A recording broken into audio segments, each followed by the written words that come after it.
we are not rare.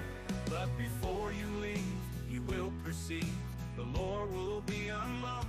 You might be stalked by a Sasquatch or a ghost witch, possibly even a ghost that will boast about knowing the Ohio grassman or even the Michigan dogman. Werewolves hunt, poltergeists are up front, but in these backwoods folklore is unlocked. Welcome back to Folklore Unlocked. I'm Austin, and like always, I'm joined by Ethan. Yep, hello again, everyone. And this week we are taking a look at the ghost stories surrounding the Ryman Auditorium. And it is located in downtown Nashville, Tennessee. It hosted the Grand Ole Opry from 1943 to 1974, and it is listed on the National Register of Historic Places, which it was listed in 1971, and it was listed as a National Historic Landmark in 2001, and it was designated as a Rock and Roll Hall of Fame landmark fairly recently in 2022, and it originally opened as the Union Gospel Tabernacle in 1892. So, pretty important place. Yeah, especially in the context of music, but specifically country music, as we'll kind of get into more detail coming up. So, if we're going to talk about the auditorium, we probably have to talk about the ghost of Thomas Ryman. He is the original owner and why the place is named the Ryman Auditorium. And after his death in 1904, the auditorium started to be used for live plays and music, which went against his wishes. He didn't really want that to happen. But apparently the ghost was fine with most plays, but would begin to stomp around and disrupt the plays that were a little too adult.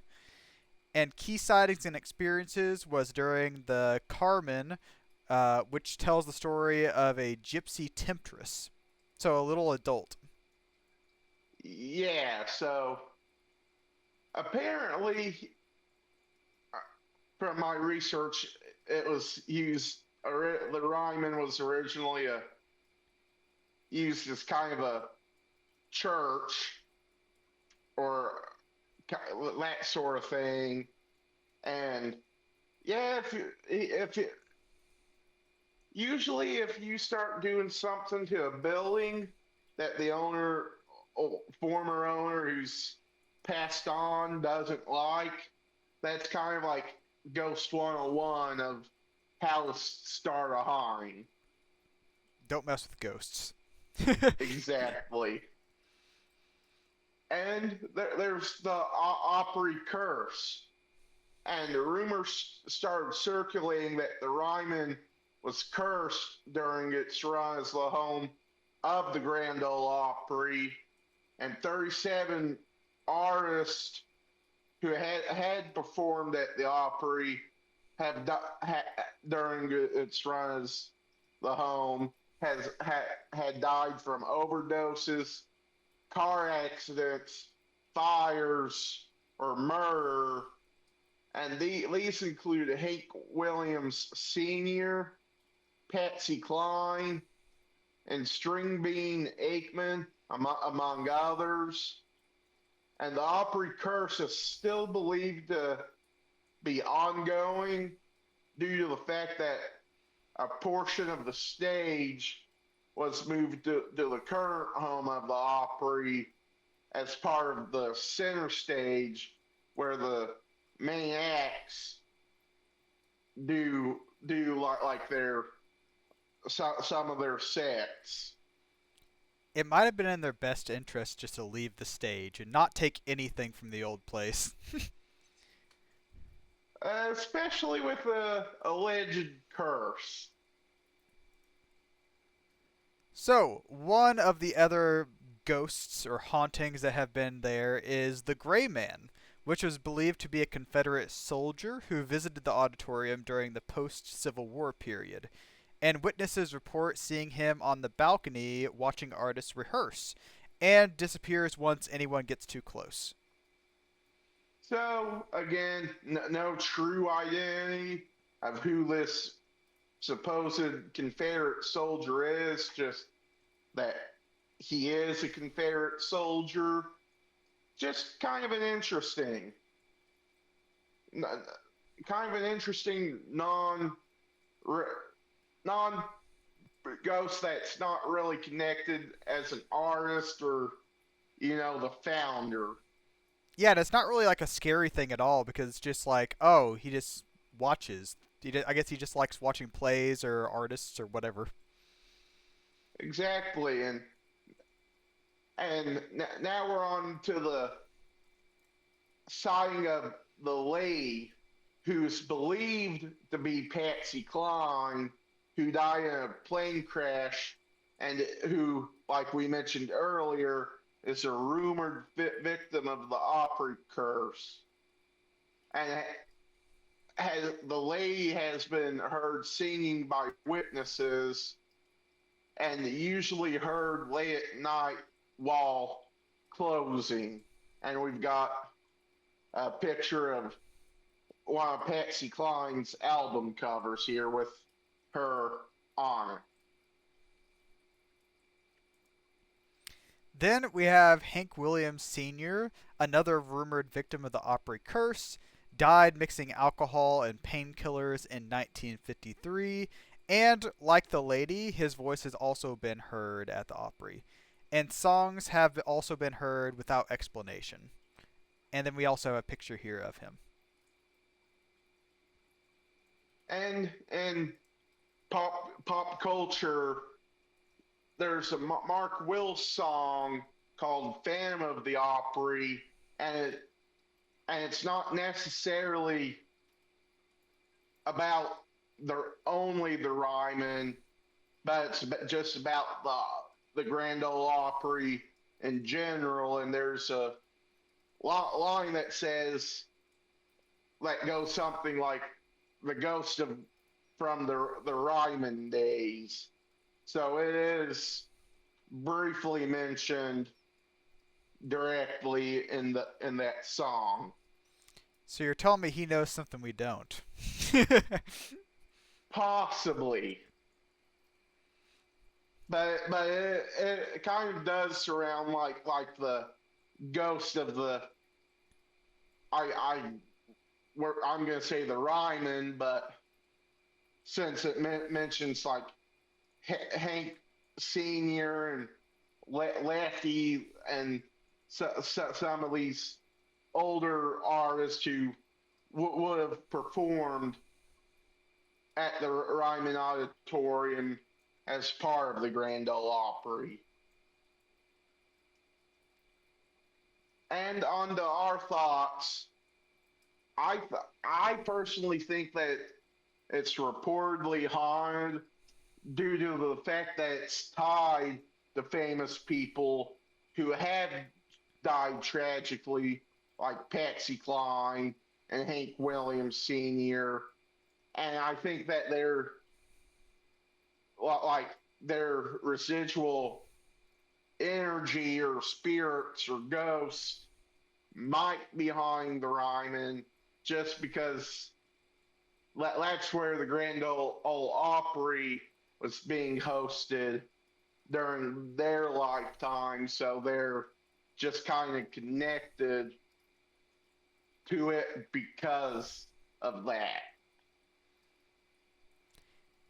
Yeah, my biggest thing is like if some people had died there, like I feel like there's usually a connection for a place you die at and then also haunting that place.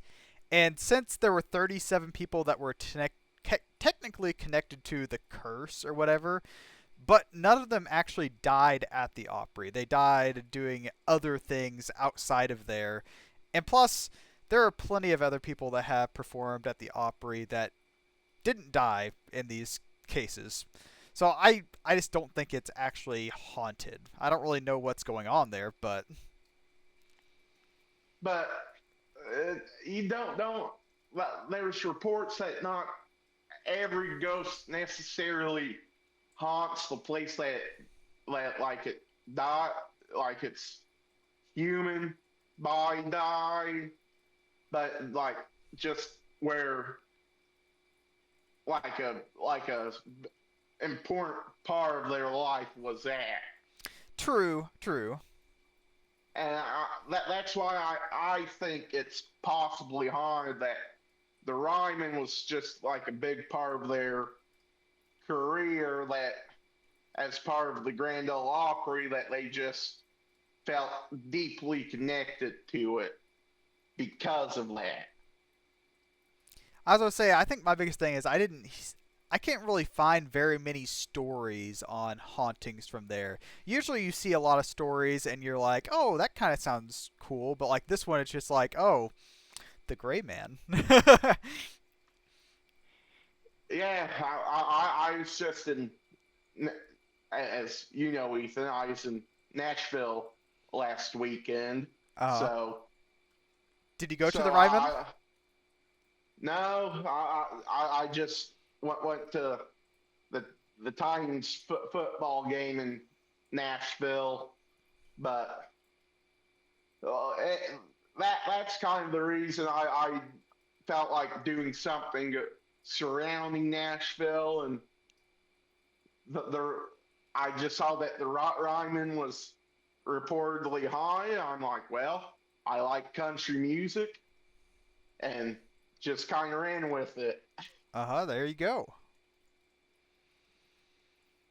But with that, I think that's all we've got for this week. Next week, we are taking a look at someone similar to that of King Arthur, who might be more myth than a historical figure, and Prester John. So join us for that next week. Any last words, Ethan? Just thanks for watching, everyone. Well, thanks for watching. If you're on YouTube, drop us a like, comment, and subscribe.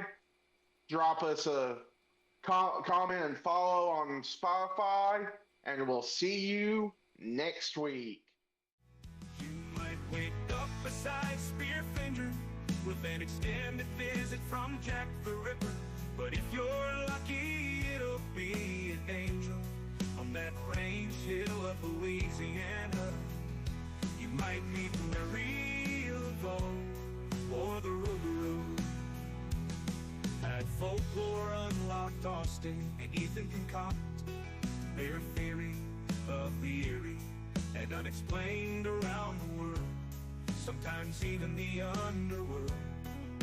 The lore is locked behind secrets, the folklore is meant to be unlocked. The Sokoloo is haunting NC as well as Tennessee. There are many giants that might be clients of the Dark Watchers, who might have psychokinesis. And the phantom time hypothesis is like a phoenix, coming back around again and again. The laser strain on your brain if you've got more than 2 brain cells in you. Some believe McCartney is dead because they read into the Mandela effect, which is subject to folklore.